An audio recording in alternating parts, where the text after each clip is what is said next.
Pernah nggak sih kita ngerasa kayaknya cepet banget gitu ngejudge orang cuma dari penampilan luarnya aja? Kayaknya kita semua pernah deh. Tapi gimana kalau ternyata ada cara buat ngelihat lebih dalam, buat ngerti perjuangan yang nggak kelihatan, yang justru ngebentuk karakter dan iman seseorang? Yuk kita bongkar bareng-bareng kompleksitas yang tersembunyi di balik penilaian kita ke orang lain. Oke, kita mulai dari kutipan yang jelek banget ini. Ini inti dari semua pembahasan kita hari ini. Sebuah pengingat kalau apa yang kita lihat di permukaan seringkali cuma puncak gunung es dari cerita yang sebenarnya. Nah, biar lebih kebayang, kita akan masuk ke sebuah cerita, sebuah dilema tentang persahabatan, cinta, dan ya, itu tadi, penilaian yang cuma didasarkan pada kesalehan yang kelihatan mata. Ini dia nih para pemain kita. Ada Sunny yang lihat sahabatnya Lulu sebagai sosok yang super saleh.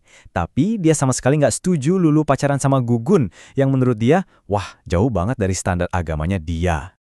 Nah, ini dia. Dari kacamata Sunny, dunia tuh simple banget. Hitam dan putih. Lulu ada di satu sisi. Soleh, patuh, pokoknya sempurna. Terus Gugun, dia ada di sisi lain. Meragukan, nggak jelas. Inilah konflik utama yang bakal kita urai satu persatu. Nah, ini dia pertanyaan intinya. Emang beneran sesimpel itu? Apa penilaian Sunny yang cuma lihat luarnya aja ini bener-bener cerminan realita? Atau jangan-jangan ada sesuatu yang jauh lebih dalam yang nggak dia lihat? Yuk kita cari tahu. Oke, sekarang kita geser dikit dari cerita ke sebuah kerangka berpikir, semacam alat bantu buat kita membedah situasi ini secara lebih jernih dan ngelihat dinamika yang tersembunyi di baliknya. Tenang-tenang, ini bukan mau belajar matematika kok. Anggap aja ini cara kita buat memetakan kekuatan-kekuatan yang bekerja di dalam hidup seseorang, yang seringnya tuh nggak kelihatan sama mata kita. Pertama, ada yang namanya status.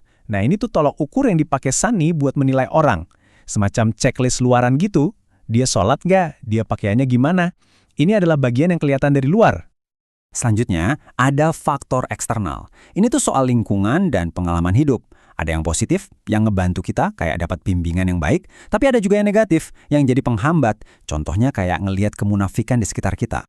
Dan ini variabel yang paling krusial, respon internal. Ini soal dalaman kita, soal gimana hati dan pikiran kita bereaksi sama semua faktor eksternal tadi. Apa kita jadi sinis, atau justru bisa ambil hikmah? Ini mesin internal yang nggak bisa dilihat orang lain. Terakhir, upaya yang dibutuhkan, atau irodat. Ini dia hasil akhirnya, perjuangan yang sesungguhnya. Variabel ini ngukur seberapa besar usaha pribadi yang harus dikeluarin seseorang buat mencapai status yang kelihatan dari luar. Ini adalah kerja keras yang tersembunyi. Oke, sekarang kita coba terapin formula ini ke kasusnya Gugun. Kita bakal lihat 3 skenario berbeda buat ngebuktiin betapa bedanya realita di balik penampilan luarnya. Skenario pertama, Gugun ini orang yang punya prinsip. Dia lihat kemunafikan di sekitarnya. Orang tuanya ngajarin A, tapi kelakuannya B. Dan itu benar-benar ganggu hati nuraninya. Nah, karena batinnya bergejolak, respon internalnya jadi negatif atau di bawah 1. Kita kasih aja angka 0,7. Ini artinya setiap usahanya jadi terasa lebih berat. Kayak lagi mendaki bukit sambil bawa beban mental yang berat banget. Dan lihat di hasilnya, buat mencapai status yang sama kayak Lulu, dia butuh usaha setara 28,5 tahun. Ini gede banget, yang akhirnya bikin dia kelihatan gagal total di mata Sunny. Jadi ironisnya di sini nih, justru karena dia punya prinsip yang tinggi, dia jadi kelihatan nggak saleh dari luar. Perjuangannya mungkin bikin dia lebih bijaksana soal apa itu iman yang sejati.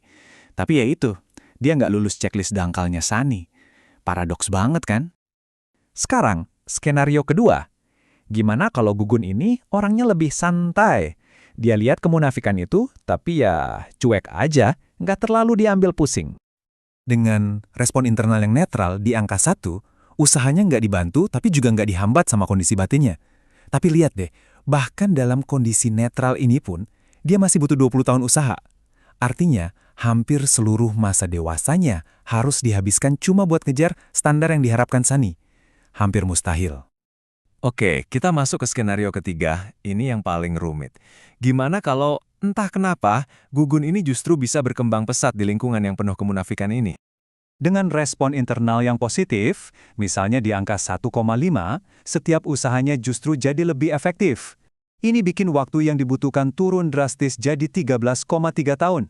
Angka ini jauh lebih masuk akal, yang artinya secara teori, Gugun bisa memenuhi standarnya Sunny. Tunggu dulu, tapi gimana caranya? Kok bisa seseorang malah sukses di tengah kemunafikan? Nah, disinilah letak kerumitannya. Ada dua kemungkinan yang bedanya kayak langit dan bumi. Dua kemungkinan itu ini dia. Pertama, dia berhasil karena dia sama aja munafiknya. Hatinya udah nyetel sama kepalsuan di sekitarnya. Atau kemungkinan kedua, dia ini orang yang imannya luar biasa kuat, udah tercerahkan, dia bisa nyaring mana yang baik dan mana yang buruk. Sama sekali nggak terpengaruh, jadi dia bisa jadi penjahat atau malah jadi pahlawan. Coba kita lihat rangkumannya. Tabel ini nunjukin semuanya dengan sangat jelas. Jalan 1 dan 2, di mana Gugun punya prinsip atau cuek, bikin dia kelihatan gagal di mata orang. Cuma di jalan ketiga dia kelihatan berhasil, tapi keberhasilan itu bisa berarti dia orang paling buruk atau sebaliknya, justru yang paling baik. Jadi, pelajaran apa yang bisa kita ambil dari semua ini? Mari kita simpulkan kenapa menilai orang lain cuma dari status luarnya aja. Itu bisa jadi perangkap yang sangat berbahaya. Ada 3 poin penting di sini. 1. Status itu cuma kulitnya, bukan isi hatinya. 2. Status itu soal peringkat sosial, bukan soal irodat atau perjuangan batin yang sesungguhnya. Dan 3. Status itu super relatif, tergantung siapa yang lihat. Pada akhirnya, ini adalah perbandingan antara dua jenis penilaian. Penilaian kita sebagai manusia yang terbatas dan relatif, yang cuma bisa lihat penampilan luarnya aja. Lawan penilaian Tuhan yang absolut dan maha tahu, yang bisa lihat langsung ke dalam hati dan menilai perjuangan yang nggak pernah dilihat sama siapapun. Jadi, saya mau tinggalkan Anda dengan pertanyaan ini.